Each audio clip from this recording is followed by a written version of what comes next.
Mafia shqiptare po forcon rolin e saj në Evropën e Veriut, në Hollandë dhe në Belgjik, por po kalon edhe më tej, duke shkuar deri në Kolumbi, ku ka një bashkëpunim të ngushtë me grupet atje. Kryeprokurori i Napolit, Nicola Gratteri, ekspert për çështjet e mafias në Itali, në një intervistë për Syri Televizion shprehet se mafia shqiptare është e fuqishme, e disiplinuar dhe e ngjashme me Ndrangheten.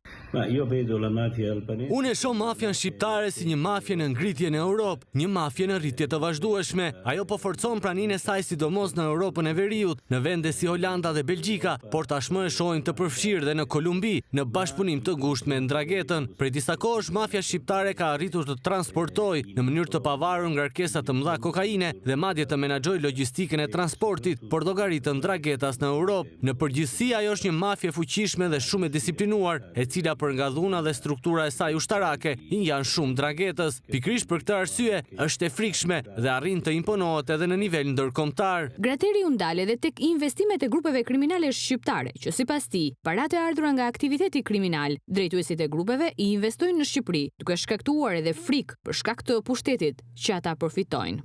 Personalisht nuk jam ekspert i dinamikave të brendshme të Shqipërisë, por është e qartë se bëhet fjalë për një mafie të fortë dhe të pasur, e cila arrin të zhvillojë këtë lloj trafiku të sofistikuar të drogës, ashtu si mafiat italiane, të cilët edhe pse kanë shtrirje jashtë vendit, rikthejnë fitimet në Itali, po kështu familjet mafioze shqiptare që veprojnë ndërkombëtarisht kthejnë një pjesë të madhe të parave të pista në Shqipëri. Këto para investohen në bizneset vendase, jo vetëm për përfitim ekonomik, po për të demonstruar pushtetin dhe pasurinë e tyre përpara komunitetit, duke krijuar frikë, nënshtrim dhe her pas here dhe mbështetje.